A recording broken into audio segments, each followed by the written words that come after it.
Hey guys, this is Jyoti Tarot. இன்னைக்கு நம்ம என்ன டாபிக் பார்க்க போறோம் அப்படின்னா, ரொம்ப நாளா கமெண்ட் செக்ஷன்ல கேட்டுட்டே இருக்காங்க. கர்மிக் ரீடிங் போடுங்க, கர்மா பத்தி ரீடிங் போடுங்க, என்னை விட்டுட்டு போன பர்சன் இப்ப என்ன மாதிரி கர்மா ஃபேஸ் பண்ணிட்டு இருக்காங்க அப்படிங்கிற மாதிரி ரீடிங்ஸ் கேட்டாங்க. சோ அதுக்கான ரீடிங்ஸ் தான் இன்னைக்கு நம்ம பார்க்க போறோம். வீடியோக்குள்ள போறதுக்கு முன்னாடி நம்ம சேனலை சப்ஸ்கிரைப் பண்ணி, லைக் பண்ணி, ஷேர் பண்ணி, கமெண்ட் பண்ணிக்கோங்க.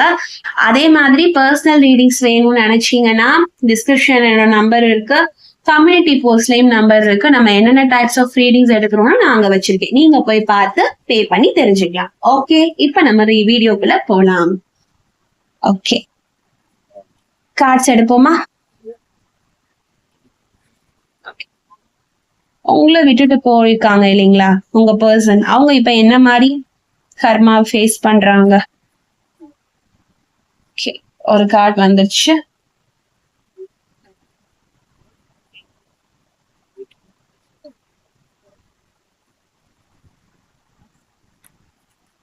ஓகே,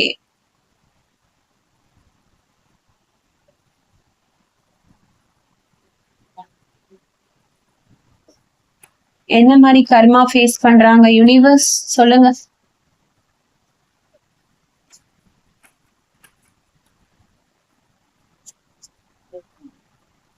என்ன மாதிரி? ஓகே,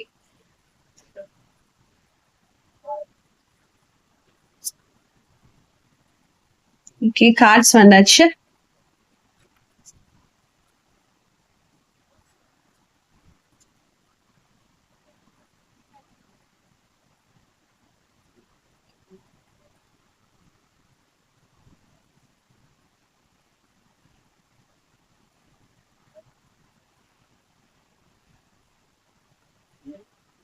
ஒரு செகண்ட் கேமரா பார்த்துக்கு. ஓகே, இதான் உங்களுக்கான கார்ட்ஸ். இப்ப ரீடிங் குள்ள போலாம். ஓகேங்களா? ஓகே, த ஃபர்ஸ்ட் கார்டு வந்து என்ன வந்திருக்கு பாட்டம் ஆஃப் த டெக் அப்படின்னா, த ஹேங்க்டு மேன் அப்படின்னு வந்திருக்கு. சோ உங்களை விட்டுட்டு போன பர்சனுக்கு எந்த விஷயம் எடுத்தாலும் அவங்க லைஃப்ல ஒரு டிலேயை ஃபேஸ் பண்ணுவாங்க. அதே நேரத்துல உங்களை விட்டுட்டு அவங்க வந்து என்ன சொல்றது, ஒரு ஹாப்பியான லைஃப்குள்ள இருக்கிற மாதிரி தெரியல. ஏன்னா அவங்க உங்களை விட்டுட்டு போனதே ஒரு தப்பான டிசிஷன் மாதிரிதான் தெரியுது. என்ன சொல்றது, என்ன செய்யணும் அப்படின்றத தெரியாமையே அவங்க இந்த மாதிரி ஒரு முடிவை எடுத்திருக்கலாம். அவங்கள விட்டுட்டு போகணுமா போக கூடாதானே அன்னைக்கு அவங்களுக்கு ஒரு மெச்சூரிட்டி இருந்திருக்காது. பட் உங்களை விட்டுட்டு போயிருப்பாங்க. அவங்க மனசு சொல்றதை அவங்க லிசன் பண்ணிருக்க மாட்டாங்க. சோ அதனால அவங்க இப்ப என்ன விஷயம் எடுத்தாலும் ஒரு டிலே அவங்களுக்குள்ள இருக்கும். உங்களை இழந்திருக்காங்க இல்லைங்களா, அந்த ஒரு சாக்ரிஃபைஸோட அந்த ஃபியர் வந்து அவங்க மனசுல இருந்துகிட்டே இருக்கும். சோ அவங்க எந்த விஷயத்துலயுமே ஒரு கான்சென்ட்ரேட் பண்ண முடியாது. ஒரு லேக் ஆஃப் கண்ட்ரோல் இருந்துகிட்டே இருக்கும். எந்த ஒரு விஷயமும் அவங்க கண்ட்ரோல்ல இருக்கவே இருக்காது. சோ இதுதான் அவங்க பேசிக்கா ஃபேஸ் பண்ற ஒரு கர்மா. உங்களை விட்டுட்டு போறதுனால எந்த ஒரு விஷயத்தையும் அவங்களால ஒரு சரிவர ஃபாலோ பண்ண முடியாது. நெக்ஸ்ட் கார்டு பார்க்கும்போது page of wands. Page of வான்ஸை பாக்குறப்போ அவங்களுக்குன்னு ஒரு இன்ஸ்பிரேஷன், ஐடியா எல்லாமே இருந்திருக்கும். நிறைய ஒரு விஷயங்கள் உங்க கூட எப்படி இருக்கணும் பண்ணணும் அப்படிங்கிற ஆசையெல்லாம் வச்சிருப்பாங்க. அது வந்து கொஞ்சம் லிமிட்லெஸ்ஸா, ஒரு என்ன சொல்றது, அளவில்லா ஆசைன்னு சொல்லுவோம்ல, அந்த மாதிரி விஷயங்கள் வந்து அவங்களுக்கு நிறைய இருந்திருக்கு. ஒரு எக்ஸைட்மெண்ட் எல்லாமே இருக்கு. ஃபர்ஸ்ட் உங்களை விட்டுட்டு போன ஆரம்ப காலத்துல வந்து அவங்க சந்தோஷமா இருந்திருக்கலாம். ஏன்னா நான் ஆல்ரெடி சொல்லிட்டேன், உங்களை விட்டுட்டு போனதே ஒரு தவறான முடிவு அப்படிங்கிற மாதிரி சொல்லிட்டேன். உங்களுக்குமே தெரிஞ்சிருக்கலாம் நம்மளை விட்டுட்டு போய் இவங்க ஹாப்பியா தான் இருக்கிறாங்க அப்படிங்கிற மாதிரி உங்களுக்குமே அந்த ஒரு பின்பம் தெரிஞ்சிருக்கலாம். அவங்களும் உங்ககிட்ட அப்படிதான் ஒரு பேச வந்து காமிச்சிருக்கலாம். நான் இப்படி இருக்கேன் பாரு, உன்னை விட்டுட்டு போய் நான் சந்தோஷமா இருக்கேன் அப்படிங்கிற மாதிரி ஒரு ஃபேஸ்ல அவங்க இருந்திருக்கலாம். அந்த ஒரு ஃபேஸே உங்களுக்கும் அவங்க காமிச்சிருக்கலாம். ஆனா இதெல்லாம் வெறும் ஸ்டார்டிங்ல மட்டும்தான் அவங்க அந்த அளவுக்கு ஒரு ஹாப்பி நோட்டோட இருந்திருக்காங்க. அடுத்த பாட்டம் ஆஃப் த டெக்ல சொன்ன மாதிரி ஒரு கவலை, எந்த முடிவு எடுத்தாலும் அதை சரியா எடுக்க முடியாம தான் அவங்க இருந்திருக்காங்க அப்படிங்கிற மாதிரி தான் கார்ட்ஸ் வந்து சொல்லுது. சோ இங்க லவ்வர்ஸ் கார்டு வந்து ரிவர்ஸ்ல வந்திருக்கு. ஆக்சுவலா அதாவது எல்லா நல்ல கார்டுமே ஆக்சுவலா ரிவர்ஸ் ஆயிருக்கு. சோ லவ்வர்ஸ் கார்டு அப்படிங்கிறது வந்து ஒரு என்ன சொல்றது, ஒரு ரிலேஷன்ஷிப்ல வந்து அது ஒரு சூப்பர்வான கார்டு. பட் இங்க ரிவர்ஸ்ல வந்திருக்கு. சோ என்ன சொல்றது, உங்களுக்கான ஒரு இன்ஃபர்மேஷனா கூட இருக்கலாம். செல்ஃப் லவ் கான்சென்ட்ரேட் பண்ணுங்க. அவங்க உங்களை விட்டுட்டு போயிட்டாங்கன்னு சொல்லிட்டு நீங்க உங்களை எந்த வகையிலையும் ஸ்பாயில் பண்ணிக்க வேண்டாம் அப்படின்னு தான் யூனிவர்ஸ் உங்களுக்கான அட்வைஸ் கொடுக்குறாங்க. ஏன்னா நீங்களும் என்ன சொல்றது, ஒரு மாதிரி அப்செட்டா இருக்கீங்க. உங்க லைஃப்ல எது எடுத்தாலும் உங்களுக்குமே ஒரு ஹாப்பினஸா இருக்க மாட்டேங்குது. நீங்க ஃபேஸ் பண்ற இதே விஷயத்த அவங்களும் ஃபேஸ் பண்ணுவாங்களா, நான் மட்டும்தான் அவங்க இழந்ததை நினைச்சு ஃபீல் பண்ணிட்டு இருக்கேன், பட் அவங்க ரொம்ப சந்தோஷமா இருக்காங்க அவங்க லைஃப்ல, அவங்க மூவ் ஆன் ஆயிட்டாங்க அப்படிங்கிற மாதிரி நீங்க நினைச்சிட்டு இருக்கீங்களா? ஆனா கண்டிப்பா அது அப்படி கிடையாது. அவங்களும் அந்த ஒரு கர்மாவை ஃபேஸ் பண்றாங்க. உங்களுக்கு ஒரு லவ் கொடுத்துட்டு உங்களை ஏமாத்திட்டு போறாங்க அப்படின்னா அவங்களும் அந்த ஒரு கர்மாவை ஃபேஸ் பண்ணிட்டு தான் இருக்காங்க. நீங்க என்னென்ன விஷயங்கள் வந்து கஷ்டப்படுறீங்களோ அதெல்லாம் உங்களுக்கு மாறிடும் கண்டிப்பா. நீங்க இதை விட ஒரு பெட்டரான பர்சனை வந்து டிசர்வ் பண்ணுவீங்க. பட் அவங்க உங்களை ஒண்ணுமே இல்லாம பிளேம் பண்ணிட்டு போறாங்க அப்படின்னா கண்டிப்பா அவங்களும் இந்த ஒரு கஷ்டங்களை ஃபேஸ் பண்ணிட்டு தான் இருக்காங்க. நீங்க இல்லாம அவங்களுக்கு எதுவுமே ஒரு கரெக்டா அமைய மாட்டேன். இந்த சஃபரிங் அப்படின்னு இருக்கும் பாத்தீங்கன்னா தெரியும், நான் க்ளோஸ்ல காட்டுறேன். சோ அவங்க எந்த ஒரு விஷயத்துலயும் ஒட்டாம இருக்குது மனசுன்னு சொல்லுவோம். சோ அந்த மாதிரிதான் இருக்காங்க. சோ ஒபீடியன்ஸ் இல்லாம இருந்திருப்பாங்க பாஸ்ட்ல. நீங்க எது சொன்னாலும் உங்களை ஒரு மாதிரி அத்து விடுற மாதிரியே பேசிட்டு இருந்திருப்பாங்க. எதை எடுத்தாலுமே ஒரு மாதிரி ஒரு கான்ஃபிளிக்ட், ஒரு பிரச்சனையிலே இருந்திருப்பாங்க. நீங்க அவங்களுக்கு பேட் சாய்ஸ் அப்படிங்கிற மாதிரி அவங்க நினைச்சிட்டு இருந்திருப்பாங்க. பட் நீங்க அவங்கதான் எல்லாங்கிற மாதிரி அவங்க பின்னாடியே போயிருந்திருப்பீங்க. பட் அவங்க உங்களை என்ன சொல்றது, அவாய்ட் பண்றது, மேபி இது ஒன் சைடட் ரிலேஷன்ஷிப்பா இருக்கலாம். ஒரு எப்படி சொல்றது, ஒரு நம்மள விரும்பணும்னா நம்ம மட்டும் தேடி போவோம், பட் அவங்க இக்னோர் பண்ணுவாங்க இல்லைங்களா, அந்த மாதிரி இருக்கும். ஆனா அவங்க கரண்டா இருக்கக்கூடிய ரிலேஷன்ஷிப் ஆகட்டும், இல்ல அவங்க கரெக்டா அவங்களை விட்டுட்டு போய் எந்த லைஃபை சூஸ் பண்ணாலும் அது அவங்களுக்கு பேட் சாய்ஸ் ஆயிடுச்சு. சோ அதுதான் அவங்களுடைய கர்மா. அவங்க உங்களை பேட் சாய்ஸ்ன்னு சொல்லி இக்னோர் பண்ணாங்க. பட் அவங்களுக்கு லைஃப் கொடுத்திருக்க கர்மா வந்து அவங்க சூஸ் பண்ணாங்க இல்லைங்களா, வேணும்னு உங்களை விட்டுட்டு போய் அது அவங்களுக்கு இப்போ ஒரு பேட் சாய்ஸ் ஆயிருச்சு. ஏன்னா அவங்களோட டெசிஷன் வந்து தப்பு அப்படிங்கிற மாதிரி கர்மா வந்து ப்ரூவ் பண்ணிடுச்சு. Fear of commitment. ஏன்னா அவங்க இப்போ ஒரு கமிட்மெண்ட் குள்ளார போறதுக்கே பயப்படுறாங்க. ஏன்னா அவங்க அவ்வளவு கஷ்டப்பட்டுட்டாங்க இந்த ஒரு பேட் கர்மாவால. அவங்க இப்போ உங்களை தாண்டி இன்னொரு கமிட்மெண்ட்ல போயிருக்காங்க இல்லைங்களா, அவங்க கொடுத்த கஷ்டத்துல அவங்க இப்போ ஒரு கமிட்மெண்ட் குள்ளார போறதுக்கே பயப்படுறாங்க. ஏன்னா நம்ம இழப்ப திருப்பி சந்திக்க வேணாம் அப்படிங்கிற மாதிரி இருக்கு. சோ அவங்களுக்கு அந்த மாதிரி ஒரு கர்மா தான் கரண்டா ஃபேஸ் பண்றாங்கன்னு தெரியுது. இந்த கார்டு பார்க்கும்போது 4 of Wands, அதுவுமே ரிவர்ஸ்ல தான் வந்திருக்கு. எனக்கு தெரிஞ்சு செல்ஃப் லவ், பர்சனல் செலிப்ரேஷன் அப்படிங்கிற வார்த்தை நிறைய இருக்கு. சோ அவங்களே அவங்கள கொண்டாடக்கூடிய வாய்ப்பு. அதாவது என்னதான் அவங்க இந்த கர்மாவெல்லாம் ஃபேஸ் பண்ணாலும் அவங்க அட்லாஸ்ட் திருந்திட்டாங்களா, அவங்க உணர ஆரம்பிக்கிறாங்களா என்னை பத்தின்னு கேட்டா கண்டிப்பா உணர ஆரம்பிக்கிறாங்க. அவங்க இப்ப செல்ஃப் லவ் தான் அவங்க வந்து என்ன பண்றாங்க, அவங்களுக்காக ஃபோக்கஸ் பண்றாங்க.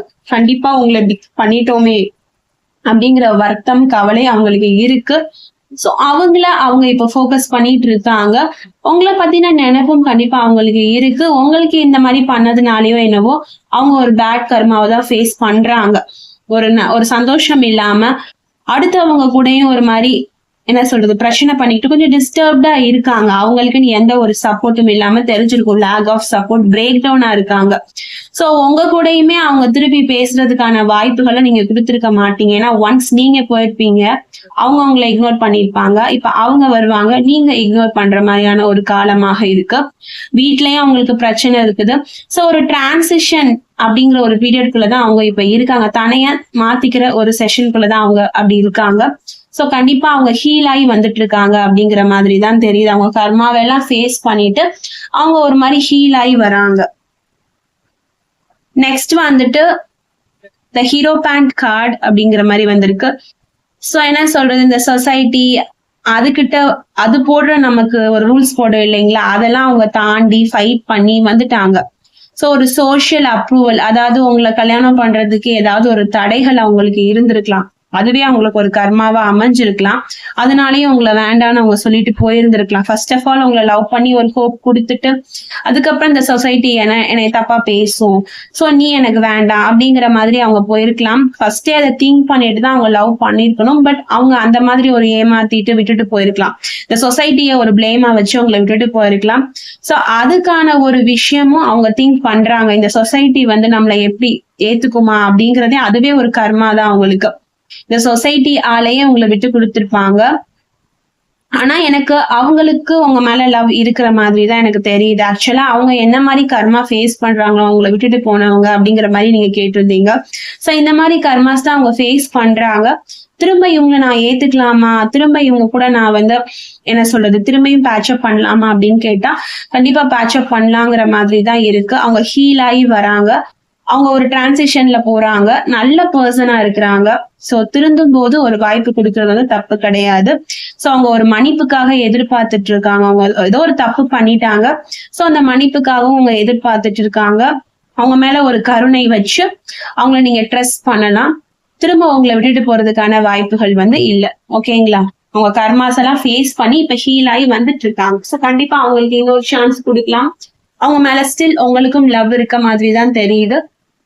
நீங்க அவங்கள ட்ரஸ்ட் பண்ணும்போது எல்லாமே பாசிட்டிவா மாறதுக்கான சான்சஸ் வந்து இருக்கு. குயின் ஆஃப் ஸ்வார்ட்ஸ் அப்படின்னு பாக்குறப்போ இப்ப அவங்க எடுக்கிற ஜட்ஜ்மெண்ட் எல்லாமே கிளியரா இருக்கு. இண்டிபெண்டா திங்க் பண்றாங்க. சோ இவ்ளோ கர்மாஸ் அவங்க ஃபேஸ் பண்ணிருக்காங்க. உங்களுக்கு பண்ண ஒரு விஷயத்துக்கு அவங்க வாழ்க்கையில எல்லாமே அவங்க இழந்திருக்காங்க.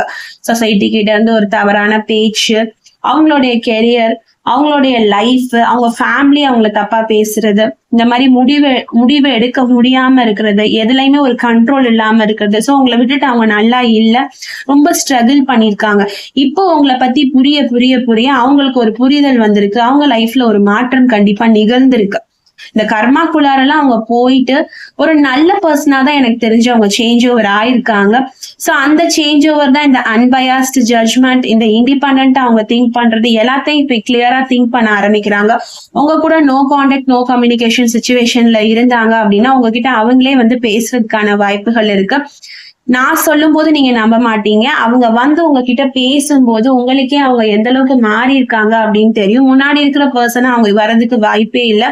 ஒன்ஸ் அவங்க உங்ககிட்ட வந்து பேசும்போது உங்களுக்கே தெரியும். ரொம்ப கிளியரா பேசுவாங்க. ஸ்டார்டிங்ல இருந்த அந்த ஒரு என்ன சொல்றது, உங்களை எதிர்த்தவங்களோ இல்ல உங்களுடைய அருமை தெரியாம விட்டுட்டு போன அந்த பர்சனா இல்லாம உங்களுடைய அருமை தெரிஞ்சு உங்களை ரொம்ப லவ் பண்ணி உங்களை மட்டும் ஏத்துக்கிட்டு உங்களை புரிஞ்சு வர ஒரு பர்சனா அவங்க மாறி இருப்பாங்க. இப்படிதான் கர்மா அவங்க லைஃப்ல ஒர்க் பண்ணிருக்கு. நெகட்டிவா போன கர்மா இஸ் நவ் இப்ப பாசிட்டிவா மாறி இருக்கு. அந்த கர்மாவே அவங்க பர்சனை ஹீல் பண்ணிருக்கு அப்படிங்கிற மாதிரிதான் சொல்லணும், உங்களை விட்டுட்டு போன பர்சனை. சோ திரும்ப நீங்களும் அவங்களும் சேர்றதுக்கான இன்னொரு வாய்ப்பை வந்து யூனிவர்ஸ் வந்து கிரியேட் பண்ணி தருது. ஐ திங்க் இது ஒரு செகண்ட் சான்ஸ் உங்க லவ் லைஃப்க்கு யூனிவர்ஸ் கொடுக்குது அப்படிங்கிற மாதிரிதான் இருக்கு. ஜட்ஜ்மெண்ட் கார்டு வந்து ரிவர்ஸ். சோ இது நீங்களா உங்களோட எனர்ஜி இல்ல உங்க பர்சனோட எனர்ஜியா கூட இருக்கலாம். திரும்ப இவங்களை நம்பலாமா அப்படிங்கிற ஒரு கொஸ்டின், செல்ஃப் டவுட், மரானே இவனை ஏத்துக்கலாமா வேண்டாமா. ஏன்னா ஆல்ரெடி உங்களுக்கு அந்த அளவுக்கு அவங்க ஒரு நெகட்டிவான விஷயங்கள் பண்ணும்போது அந்த நெகட்டிவ் இம்பாக்ட் வந்து உங்களுக்கு இருக்கதான் செய்யும். அப்கோர்ஸ் யாரையுமே அப்படி பிளைண்டா நம்பிட முடியாது. ஏன்னா ஈவன் தான் அவங்க நம்மளுக்கு லவ் பண்ண பர்சனாவே இருந்தாலும் அவங்க பண்ண கெட்டது நம்மளுக்கு அப்பப்ப வந்து போகும். யாரையும் அவ்வளவு ஈஸியா நம்ம மன்னிச்சு நம்பிட முடியாது.